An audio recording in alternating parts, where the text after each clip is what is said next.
माणूस सुसंस्कृत आहे का? जो आणि जेवढा सुसंस्कृत आहे तो तरी कशामुळं? सांगाल? मित्रांनो, मानवाचं वर्तन आणि जीवन याच्याविषयी अनादी काळापासून विचारमंथन होत आलेलं आहे.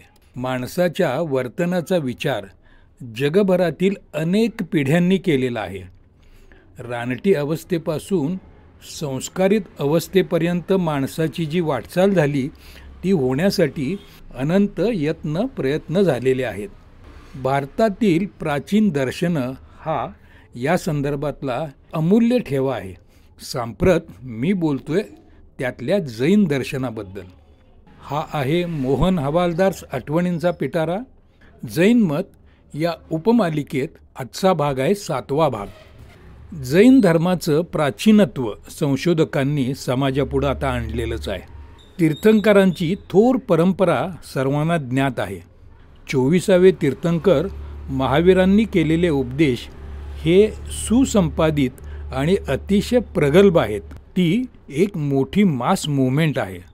महावीरांच्या उपदेशाचं सार समजावं, केवळ जैन धर्मियांनाच नव्हे तर सर्वांना समजावं यासाठीचा हा प्रयत्न आहे. महावीरांनी सांगितलेल्या 5 अणुव्रत आणि महाव्रतांची माहिती प्रत्येकाला असावी अशी आहे. सोप्या शब्दात सांगायचं तर 5 पापं कोणती आणि ती का व कशी टाळावीत त्याचं सविस्तर सोदाहरण आणि सोप्या भाषेतलं स्पष्टीकरण गरजेचं आहे. आणि तेच ऐकूया जैन मतचे अभ्यासक वकील पाराज यांच्याकडून. अणुव्रत आणि महाव्रत यातील भेद ती कोणाकोणासाठी हे सुद्धा वकील पाराज समजावून सांगतील. मी डॉक्टर वकील पाराज. महावीरांनी आध्यात्मिक आणि धार्मिक परिप्रेक्ष्यामध्ये जी व्रतं सांगितली त्यांचा आपण थोडंसं आढावा घेऊया. हिंसा, असत्य, चोरी, कुशील आणि परिग्रह हे 5 पाप आहेत. आणि ह्या 5 पापापासून स्थूल मनानं विरक्त होणे, ह्या 5 पापांचा त्याग करणे ह्याला अनुव्रत म्हटलं आहे. आणि ह्या व्रतांचं पूर्णपणे पालन करणं ह्याला महाव्रत असं म्हटलेलं आहे. श्रावकांनी ह्याचं अंशतः पालन करायचं असल्यानं त्यांना अनुव्रत असं म्हटलेलं आहे. अहिंसा, सत्य, अचौर्य, ब्रह्मचर्य अनुव्रत आणि परिग्रह परिमाण अनुव्रत ही अशी एकूण 5 व्रतं आहेत. आणि त्यांचं स्वरूप जे सांगतात पुढं की अहिंसा अनुव्रत म्हणजे जसं की जैन दर्शनाप्रमाणे त्रस आणि स्थावर असे 2 प्रकारचे जीव असतात. जसं की आपण माहिती आपल्याला चालणारे फिरणारे असे मनुष्य किंवा पशुपक्षी हे असणारे छोटे मोठे जीव जंतू वगैरे हे सगळे त्रस जीव असतात. आणि पृथ्वी, पाणी, अग्नी, वायू किंवा ज्या दिसतात त्या सगळ्या वनस्पती वगैरे ह्या जीवांना स्थावर म्हणतात. स्थावर जीवाच्या हिंसेचा त्याग तर ग्रस्त करू शकत नाही, कारण त्याला शेती करायची असते, व्यापार करायचा असतो किंवा अन्य सगळ्या गोष्टी करायच्या असतात. त्यामुळे त्यांचा त्याग तर तो करू शकत नाही. त्याच्या उपजीविकेसाठी शेती करणं, व्यापार करणं वगैरे करे त्याच्यासाठी अपरिहार्य असतात. तरीसुद्धा निष्कारण त्या जीवांना त्रास होऊ नये यासाठी तो निरंतर प्रयत्नशील असतो.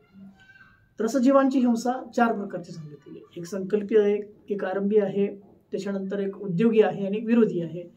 यापैकी संकल्पी हिंसेचा त्यागग्रस्त करू शकतो. मी संकल्पपूर्वक ह्या जीवाला मारणार आहे ह्याचा मात्र तो त्याग करू शकतो. सागारा धर्मामृत नावाचा ग्रंथ आहे आणि पंडित आशाधरजींचा, त्यांनी त्याच्यामध्ये असं म्हटलेलं आहे की आरंभाशिवाय इतर कार्यामध्ये होणारी जी हिंसा आहे ती गृहस्थांनी सोडून द्यायला हवी. शेती करणं किंवा आरंभाधिक कार्यामध्ये निष्कारण होणारी जी हिंसा असते, निष्कारण, ती यथाशक्ती सोडण्याचा प्रयत्न नक्की करायला पाहिजे. कारण ह्या जगामध्ये जगण्याचा प्रत्येकाला अधिकार आहे. आरंभ क्रियेमध्ये होणाऱ्या हिंसेशिवाय आपल्या मनोरंजनासाठी किंवा जिव्हालौलुप्यासाठी अगर धर्माच्या नावावर जी पशुहत्या होते ती सगळी ती श्रावकांनी नक्की सोडली पाहिजे. आणि इव्हन सगळ्यांनी सोडली पाहिजे. गृहस्थांनी अशा प्रकारचा उद्योग करावा की जितका त्याच्या निर्वाहाला आवश्यक असतो. कारण जो गृहस्थ थोडा आरंभ आणि थोडा परिग्रह ह्याच्यामध्ये संतुष्ट असतो तोच अहिंसा अनुव्रताचं चांगल्या प्रकारे पालन करू शकतो. कारण हिंसेची व्याख्या करताना सूत्रकारांनी असं म्हटलेलं आहे की प्रमत्त योगात प्राण विप्रोपणम हिंसा, म्हणजे प्रमादपूर्वक द्रव्य आणि भावप्राणांचा वियोग करणं म्हणजे हिंसा आहे. यास्तव श्रावकानं कोणत्याही जीवाला दुःख देणाऱ्या किंवा त्याचा घात करणाऱ्या सर्व प्रमादपूर्ण कृतींपासून परावृत्त झालं पाहिजे. ना स्वतः केलं पाहिजे, ना इतरांकडून करून घेतलं पाहिजे, ना कोणी करत असेल तर त्याला अनुमोदना दिली पाहिजे. ह्या सगळ्याचा खूप व्यवहार्य आणि सूक्ष्म पातळीवर त्यानं ह्या सगळ्या गोष्टीचा विचार केला पाहिजे. त्यानं आपल्या आश्रित जे पशुपक्षी असतात गोठ्यांमध्ये वगैरे आणि मनुष्याबरोबरही अहिंसक वर्तन ठेवलं पाहिजे. हे साधारण एक अहिंसेची पार्श्वभूमी झाली. दुसरी येते ती सत्यानवर्ताची, जी गोष्ट जशी पाहिली अगर ऐकली असेल तशीच ती न सांगणे. तिला सर्वसाधारण असत्य मानलं जातं, परंतु जैन धर्मामध्ये सत्य ही अशी संकल्पना आहे की खूप व्यापक आणि कॉम्प्रेहेन्सिव्ह आहे. असं काही स्वतंत्र व्रत नाही आहे ते. तर त्याच्यामध्ये असं म्हटलं की अहिंसा व्रताचं रक्षण करणं हे त्याचं लक्ष आहे. अहिंसेच्या रक्षणाकरिता बाकीची व्रतं सांगितलेली आहेत. म्हणून जैन दर्शनाला दुसऱ्याचं प्राण धोक्यात येतील अशा हेतूनं बोलल्या जाणाऱ्या प्रत्येक वचनाला असत्य म्हटलं ही खूप महत्त्वाची गोष्ट आहे.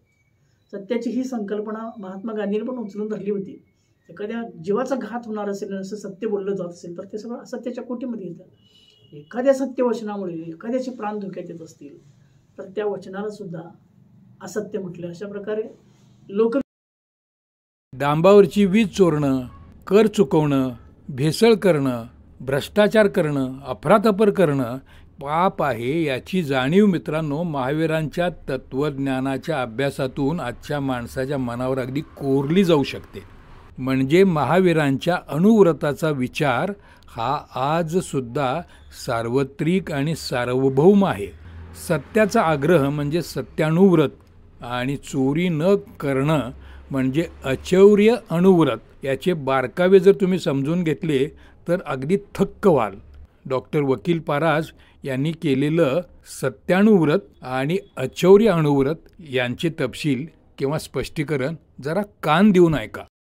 प्राण्यांना पीडा पोचवणारं वचन जो स्वतः बोलत नाही किंवा इतरांना बोलण्याला भाग पडत नाही तो सत्यानुव्रताचं पालन करणारा गृहस्थ असतो. आणि म्हणून हे सत्यानुव्रताचं पालन त्या गृहस्थांनी केलं पाहिजे. तिसरं आहे ते अचौर्य अनुभृत. एखादी ठेवलेली वस्तू असेल किंवा पडलेली असेल, विसरलेली असेल किंवा न दिलेली इतरांची वस्तू तिच्या मालकाच्या परवानगीशिवाय न घेणे, ह्याला स्थूल मनानं अचौर्य अनुभृत असं म्हटलेलं आहे. म्हणजे दुसऱ्यांनी न दिलेली वस्तू प्रमादपूर्वक ग्रहण करणं म्हणजे चोरी आहे.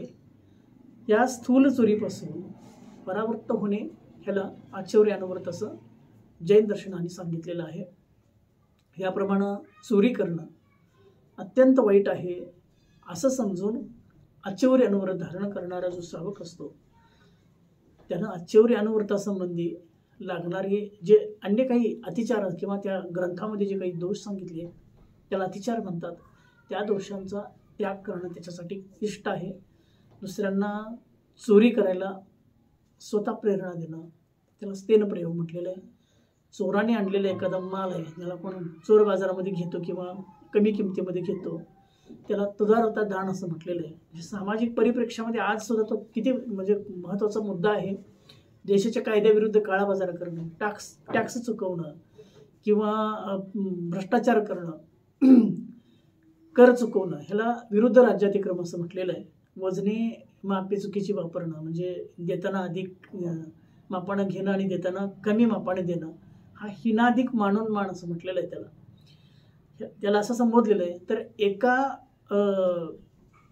मालामध्ये हुबेहूब दिसणारा तसलाच नकली माल त्याच्यामध्ये मिसळणे, अडल्ट्रेशन म्हणतो आपण त्याला, भेसळ करणं वगैरे, तर त्याला प्रतिरूपक व्यवहार असं जैन दर्शनामध्ये. एखाद्याची चोरी करणं म्हणजे जणू त्याचा प्राण घेण्यासारखं आहे. बघा ना मित्रांनो, गरजेचं धन प्रत्येकजण आपल्याजवळ बाळगतो. धन म्हणजे ज्याचा त्याचा प्राणच तर असतो. कोणत्याही मार्गानं ते एखाद्याकडून हिरावून घेणं म्हणजे त्याचा प्राणच नाही का घेतला जात. याबाबत आणि यानंतर भगवान महावीरांच्या 5 अनुव्रतांमध्ये येतं ब्रह्मचर्य अनुव्रत. ब्रह्मचर्य या विषयाबद्दल मुळातच अनेकांचे अनेक समज आणि गैरसमज आहेत. ब्रह्मचर्य अनुव्रत खऱ्या अर्थानं नेमकं काय आहे ते समजून देत आहेत आपल्याला वकील पाराज. वास्तविक धन हा मनुष्याचा प्राण जरी असला म्हणजे प्राण आहे म्हणून जो इतरांचे धन हिरावून घेईल तो जणू त्याचं प्राणच हिरावून घेतो असं समजून कुणीही कोणाची चोरी करू नये असं जैन दर्शनाचं सांगणं आहे. चौथं जे काय व्रत सांगितलेलं आहे ते ब्रह्मचर्यानुव्रत. कामवासना हा एक रोग आहे आणि त्याचा प्रतिकार भोग हा नाही, भोगाने हा रोग अधिकाधिक वाढत जातो. हा सर्वमान्य अनुभव आहे. आपली कामवासना रोखण्याला जे असमर्थ आहेत त्यांनी पापाचे भय बाळगून स्वतःच्या पत्नीशिवाय इतर स्त्रियांशी भोगेच्छा किंवा तो भोग करत नाही, त्याला काय म्हटलंय, स्वदार संतोष वृत्ती. स्वदार ह्या शब्दाचा अर्थ स्वतःच्या पत्नीमध्ये संतुष्ट राहणं. ब्रह्मचर्यानुवर्ती शावक त्याला म्हटलेलं आहे प्रमादपूर्वक मैथुन सेवन. मैथुन सेवन असा शब्द येतो त्याच्यामध्ये, काम सेवन करणं ह्याला अब्रह्म किंवा कुशील म्हटलेलं आहे. आणि बहुतेक हे सगळ्याच दर्शनामध्ये त्यांनी सांगितलेलं आहे. ब्रह्मचर्य अनुव्रतधारक आपल्या विवाहित स्त्रीमध्ये संतुष्ट आणि समाधानी राहतो. तो अन्य स्त्रियांकडं जसं की विकारी दृष्टीनं बघणं वगैरे आपण म्हणतो तसं पाहत नाही. अन्य स्त्रियांशी समागमाची आकांक्षा करत नाही. पत्नीशी कामसेवन करण्याची मान्यता मिळाली म्हणजे एकपत्नीव्रत अगर विवाह हे अनियंत्रित कामसेवनाचं प्रमाणपत्र आहे असं कोणी समजायचं कारण नाही, की ते फक्त कामरोग शांत करण्याचं औषध आहे असं समजायला पाहिजे. उत्तेजक औषधांच्या सेवनानं रोग वाढवून अधिक स्त्री सेवन करणं हा औषधावरील अत्याचार आहे असं आपल्याला समजलं पाहिजे. माझ्या माणसांसाठी हा पॉझिटिव्हनेस, अत्याधिक ममत्वभाव, मोह, आसक्ती टाळण्याचा विचार आजच्या आधुनिक जगानं सुद्धा आता मान्य केलेला आहे. जैन मतामध्ये तो शेकडो वर्ष मांडला जात आलेला आहे. त्याचप्रमाणे भोगानं रोग वाढतो. स्वदार्ह संतोष वृत्ती माणसाच्या अंगी असली पाहिजे. आता हे परिग्रह परिमाण वृत्त, स्वदार्ह संतोष वृत्ती शब्द ऐकायला जड वाटतात ना, ते सुद्धा आपल्याला सोपं आणि समजेल असं करून आता सांगत आहेत वकील पाराज. उत्तेजक औषधांच्या सेवनानं रोग वाढवून अधिक स्त्री सेवन करणं हा औषधावरील अत्याचार आहे असं आपल्याला समजलं पाहिजे. अनियंत्रित कामसेवन हे आध्यात्मिक आणि इव्हन फिजिकल लेवलवरती म्हणजे शारीरिक स्वास्थ्याचा सुद्धा बिघाड करतं, म्हणून त्याच्यापासून निरंतर आपण दूर राहिलं पाहिजे. हे साधारणपणे ब्रह्मचर्य अनुव्रताचं स्वरूप सांगितलेलं आहे. त्याच्यानंतर जे येतं ते परिग्रह परिमाण अनुव्रत. आता जगामध्ये सध्या मिनिमॅलिझमची जी काही चळवळ सुरू आहे त्याच्या अनुषंगाने ही खूप महत्त्वाचा मुद्दा आहे. स्त्री, पुत्र, घर, सोनं इत्यादी वस्तूसंबंधी ती माझी आहे ह्या प्रकारचा जो ममत्व भाव असतो याला परिग्रहाची संज्ञा जैन दर्शनामध्ये सांगितलेली आहे. आणि ममत्व कमी करून ह्या वस्तू कमी करण्याच्या निश्चयाला परिग्रह परिमाण व्रत म्हटलेलं आहे. म्हणजे सर्वसाधारण लोक आता बघितलं तर मालमत्ता, जमीन, पैसे वगैरेंना परिग्रह मानतात, परंतु वास्तविक जर बघितलं तर जैन दर्शनाने मनुष्याच्या मोहाला किंवा हे माझं आहे किंवा हा जो ममत्व भाव आहे किंवा तीव्र आसक्ती आहे ह्याला परिग्रह म्हटलेलं आहे. म्हणून परिग्रहाचं परिमाण करणाऱ्या अनुव्रताच्या धारक शावकांनी आपल्या आवश्यकतेनुसार आपल्याला जे काय आवश्यक आहे तेवढं धनधान्य, वस्त्र प्राभरणं किंवा घरदार, नोकर चाकर यांची मर्यादा ठरवून त्यापेक्षा अधिक किंवा अन्य वस्तूच्या परिग्रहाची तो इच्छा करत नाही. ह्याला परिग्रह परिमाण व्रत असं म्हटलेलं आहे. म्हणजे जे काय आपल्याला लागतं तेवढंच, गरजेपेक्षा जास्त वस्तू न ठेवणं. म्हणजे पैसे वगैरे आहे, बाह्य परिग्रह आहेत, त्याप्रमाणे काम, क्रोध, मोह, मद इत्यादी भावसुद्धा अंतरंग परिग्रह आहेत. कारण ते माणसाला आतून काय करतात, निकामी करतात. म्हणजे मन निकामी करतात, आत्मा निकामी करतात. हा अंतरंग परिग्रह सुद्धा कमी केला पाहिजे. आणि परिग्रह कमी करण्याचा एकच उपाय तो म्हणजे आपल्या गरजा लक्षात घेऊन मनुष्यानं आपल्या वस्तूंची मर्यादा नक्की निश्चित केली पाहिजे. आणि त्यामुळं ज्या अनावश्यक वस्तू आहेत ज्या कधी आपल्याला गरजेला येणार नाहीत त्यांचा संग्रह कमी होऊ लागेल. आणि आवश्यक तेवढं जवळ असल्यानं आपल्याला अर्थातच कष्ट नाही होणार आहे. आणि सगळ्या प्रकारच्या निराशेपासून आणि दुःखापासून तो दूर असल्यानं त्याचं जीवन अत्यंत सुखी आणि समाधानी होईल. आज सर्वत्र जगात जी आर्थिक विषमता पसरलेली आहे तिचं कारण आहे, महात्मा गांधींनी पण सांगितलं होतं की वस्तूची वारेमाप किंवा अत्यधिक मोह एखाद्या वस्तूवरला, मनुष्याची अनावश्यक संग्रहवृत्ती या व्रताचं पालन करणाऱ्या शावकानं शेती आणि राहण्याची घरं असतील किंवा तिची जी काही प्रॉपर्टी असेल त्या सगळ्या मालमत्तेचा संकल्पित मर्यादेच्या पलीकडं साठा करणं, बाकीचे काही धनधान्य असतील ह्या सगळ्या गोष्टींचा अतिरिक्त साठा करणं, स्त्री पुरुष वगैरे नोकर असतील त्याचा अतिरिक्त भरती करणं, कपड्यांचं असणं किंवा भांडीकुंडी असणं, ह्या सगळ्यांचा मर्यादेपेक्षा अधिक साठा करणं, ह्या 5 त्याचे जे व्रताचे अतिचार सांगितले या सगळ्या अतिचारापासून त्यांना दूर राहिलं पाहिजे. वास्तविक धन हा मनुष्याचा प्राण जरी असला, म्हणजे प्राण आहे म्हणून जो इतरांचे धन हिरावून घेईल तो जणू त्याचं प्राणच हिरावून घेतो असं समजून कुणीही कोणाची चोरी करू नये असं जैन दर्शनाचं सांगणं आहे. 4थं जे काय व्रत सांगितलेलं आहे ते ब्रह्मचर्यानुव्रत. कामवासना हा एक रोग आहे आणि त्याचा प्रतिकार भोग हा नाही, भोगाने हा रोग अधिकाधिक वाढत जातो. हा सर्वमान्य अनुभव आहे. आपली कामवासना रोखण्याला जे असमर्थ आहेत त्यांनी पापाचे भय बाळगून स्वतःच्या पत्नीशिवाय इतर स्त्रियांशी भोगेच्छा किंवा तो भोग करत नाही त्याला काय म्हटलंय, स्वदार संतोष वृत्ती. स्वदार ह्या शब्दाचा अर्थ स्वतःच्या पत्नीमध्ये संतुष्ट राहणं. ब्रह्मचर्यानुव्रती शावक त्याला म्हटलेलं आहे प्रमादपूर्वक मैथुन सेवन असा शब्द येतो त्याच्यामध्ये. कामसेवन करणं ह्याला अब्रह्म किंवा कुशील म्हटलेलं आहे. आणि बहुतेक हे सगळ्याच दर्शनामध्ये त्यांनी सांगितलेलं आहे. भगवान महावीरांचं तत्वज्ञान उपदेश हे तसं खूप मोठं आहे. जैन मत, जैन दर्शन समजून घेण्यासारखं आहे. त्याचा सारांश हा तरी समाजापर्यंत पोहोचला पाहिजे आणि त्याच्यासाठीचा हा प्रयत्न आहे. आजचा हा भाग मी इथंच संपवतो. पुन्हा भेटू लवकरच. ऐकत रहा मोहन हवालदार आठवणींचा पिटारा. आता विविध विषयांचे 150 मोटिवेशनल नॅरेशन्स आहेत. स्पर्धा परीक्षा, पत्रकारिता, व्यवस्थापन, समाजशास्त्र अशा अनेक विषयासाठी आणि व्यक्तिमत्व विकासासाठी पिटारा आवर्जून बघितला आणि ऐकला जातो. केला नसेल सबस्क्राईब अजून तर अवश्य सबस्क्राईब करा. मोहन हवालदार आठवणींचा पिटारा.